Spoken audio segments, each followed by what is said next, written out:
The African brown knifefish is a fish that I never thought that I would ever keep, and honestly, I'm not sure that it fits my style. But in this video, we're going to go over how to take care of it and if it's something that you should get in your aquarium.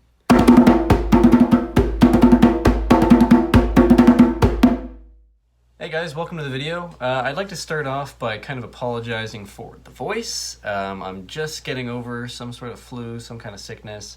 It's on its way out, but it's still lingering a bit there, so sorry for... Don't give me a noise complaint, you know what I'm saying? Also, I apologize for the lack of video in this video, and what I mean by that is it's really hard to take shots of a knifefish. They are super, super nocturnal, and unless I'm constantly disturbing him, he's not going to come out. However, I did still get some shots of him, so with that said, let's move on to the description and kind of talk about what this guy looks like. Now, knifefish altogether are not they're a very cool species. They're not like goldfish where they're a very adorable species, you know? Like, as Hope said, they look like a small intestine. They're brown, you know, or black, which is really nice for when you're trying to take video of them against a black background or dirt gravel like you would have most other fish on to display their colors. But with this guy, he takes full advantage of it and he just disappears.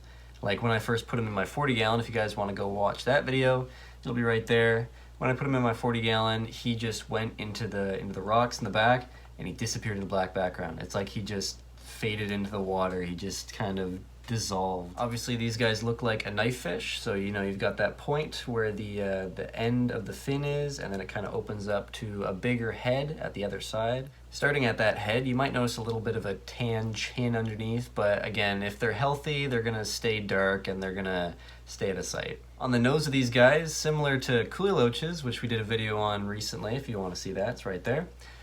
Similar to cooliloches, they have little nostrils, which is pretty cool to see, you know. I'd say it's the only cute thing about them, these little nostrils. Right behind those are massive eyes. Oh my goodness. Like, I took this video late one night, used my flashlight, and you just see these giant shining eyes looking back at you like cat's eyes. The mouth of this thing is very capable of eating everything, eating all your fish, and we'll talk about that later on. But what you guys need to know now, and what's very helpful for me, is that it looks a lot like a ghost catfish in a lot of ways. It's got that sort of knife fin, that knifed ventral fin on the bottom that's helping it swim by kind of, I don't know if undulating is the right word, but it's kind of doing this through the water. And that kind of comes up to a point on its belly and then goes all the way back to the tip of its the back of its body. I don't even know what to call it. But its mouth is very similar to ghost catfish in that it's deceptively small. Because of the very slim body shape of this thing, it looks like a very kind of small pinched mouth, but the reality is it's like a predator. Like it opens up the mouth. It's got a lot of width, just like ghost catfish, and my ghost catfish have been known to eat entire algae wafers whole. Keep in mind, algae wafers are like that big, and the ghost catfish, the biggest one's like maybe 3 or 4 inches. Like that's, wow, that's like a Pac-Man frog kind of mouth. For the amount of times that I've seen this fish, I haven't noticed any dorsal fins or anything like that. Just that one knife fin on the bottom that kind of rounds underneath the, I guess we can call it the tip of the knife. And then it's also got these pectoral fins at the sides they're very graceful. They remind me of pearl gourami fins. Hopefully I have a shot of that. They're just kind of carrying it through the water, but then whenever it wants to get going, it uses that knife to go forwards, backwards. It's just fast. And it is using that speed for getting away and for eating things. So often at night, if you guys are keeping this in your room, or if you're keeping it in the dining room and you're having a late dinner, you'll hear this thing splash up at the top of the water because it's trying to catch fish or what it thinks are fish. The African brown knifefish has been known to get over a foot long, but mine is 4 inches. Zach's had it for a while. It doesn't seem like a fish that either grows very large, or if it does, it just grows very large very slowly. Between Zach and I, we've had this fish for like 2 years maybe, so we really don't know how long this thing can live at all. I wouldn't doubt it if it could live 10 years. That seems pretty typical to me. Definitely longer than 5 years. So a very cool fish, a very interesting fish, you know, oddball. Not a very cute fish at all, but if you want that kind of thing and you're still interested, then let's go into the housing requirements and see if you're able. So because an African brown knifefish can get over a foot long, possibly, and I'm not sure how long it takes, under what metabolism. We'll go into feeding and stuff later, but I would say if you're keeping it with if you're keeping it with a community of other fish, you're gonna wanna do a 75-gallon aquarium. So I would say 55 is probably fine, 60 gallons probably fine. Knifefish don't really care about height just because they're like helicopters, they can move in any direction. If you're keeping just one, a 40-gallon aquarium is probably good enough, but then again, remember I've only had this thing for a few months and there's not a lot of research online about it. So with this type of low research fish, a lot of the research has to be your own, which is why I'm making this video so that we can discuss and share research back and forth. As for the environment, this fish loves to hide, so give it somewhere to hide. It will literally hide anywhere. I have it in little plastic jars in the 75-gallon aquarium right there, which is dark. In fact, he's probably prowling around in there right now in the dark. But I keep jars in there, and he's 4 inches, right? I don't know if that's 4 inches, and he'll hide in these little jars. He'll just cram himself in there. So any hiding spot works. Give him a bigger hiding spot just in case you don't want him to scratch himself. Another description aspect is I don't think these guys have scales, so you want to make sure that you're not damaging their slime coat. So yeah, 40-gallon aquarium is a good place to start for one guy. I would say just keep it on its own for a bit until you've got a handle on things, and then make sure you also have lots of cover in there, lots of plants, lots of hiding spots just to make it feel safe. So next up, Tankmates. What can you keep with this thing? What can you mesh into the community with a knifefish? First of all, I'd go with a 75-gallon aquarium. Give it lots of spaces to get away and everything that we talked about before in the last section there. But you're gonna want to be very careful which kind of fish you choose, because like we said before, this thing's got a bit of a mouth on it. You know, it likes to hunt things at night, and a lot of those things include sleeping fish. As I've noticed in my own experience, I've lost a lot of guppies this way, and some rainbow fish as well. At night, this thing is a brutal killing machine. During the day, it's gonna do a few jumps, maybe try to grab a fish, but it's not gonna do any real damage. This is probably the worst thing that you could ever hear about a fish, because that means during the day, all the other fish are gonna be stealing its food, and during the night, all the other fish are gonna become food. So how do you deal with that? The first option is you keep it alone, and you don't have any problems with that, and you just kind of like put in a flashlight and see it at night while it's eating, and it's pretty cool. Or you put it in a community with very carefully chosen fish.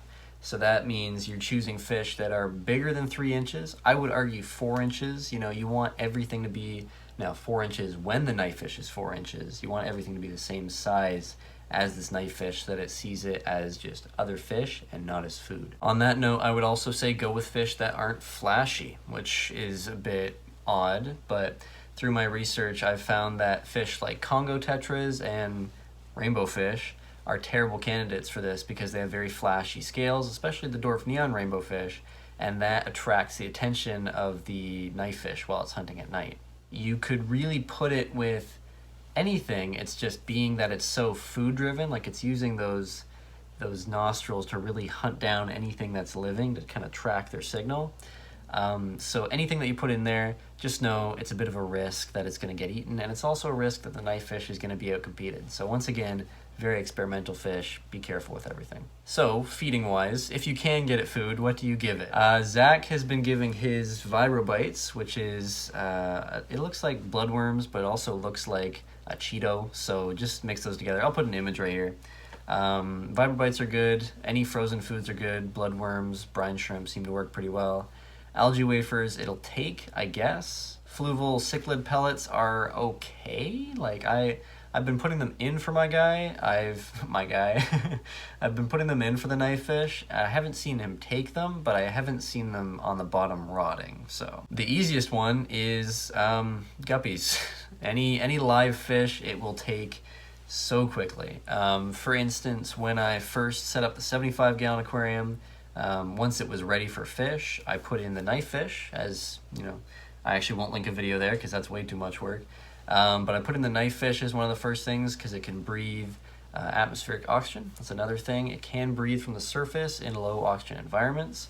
Don't push that though. Don't be like all the thousands of beta people, keeping them in cups. And I also put guppies in there to begin with, because I just wanted to get them out of there.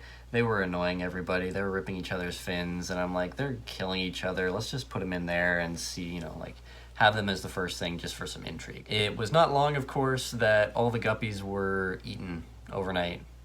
So this is one of those fish that you focus on and you give it whatever it needs. And what it probably needs is lots of guppy fry that you just get on Kijiji or Craigslist or whatever. You may be asking, why do I have one? The reason is Zach was breaking down his 47-gallon aquarium, and he didn't know where to put it. He couldn't sell it, and now he's giving it to me. And now I'm trying to sell it because I actually want to have fish in here that don't get eaten.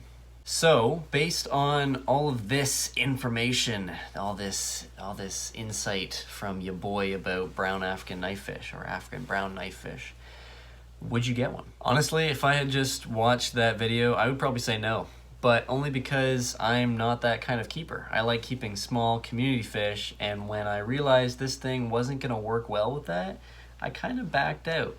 Now, you could also be someone who likes to keep solo fish, and if you are, good for you. You know, this fish works great on its own, doesn't really like being around other knifefish, doesn't really like being other, you know, it likes other fish that it can eat. And so if you want to keep something on its own in a bigger tank, this is a great fish for that. But if you like big fish that you can see, this is not that. This is kind of its own category of knifefish people. If you're someone who's kind of in the category of the Bisher or Bashir or biker, so many words. If you're in that group with eels and with knifefish and all those, this is another great option. It's gonna be super cool. It's gonna be smaller than most of the others, but it might fit in well. It's difficult to feed, so if you like keeping fish that are difficult to have, this is a great challenge for you. And if you want something that lives a little longer, this could be a good option for you too. So, should you get an African brown knifefish? Let me know in the comments. Let me know if you have one. Let me know if you're getting one. Let me know all your experiences with it. I hope you guys enjoyed this video. If you did, leave a like. If you want to see more like this, more care guides, more vlogs, more tank updates on my guys over here, make sure you hit subscribe, and I will see you guys next Sunday.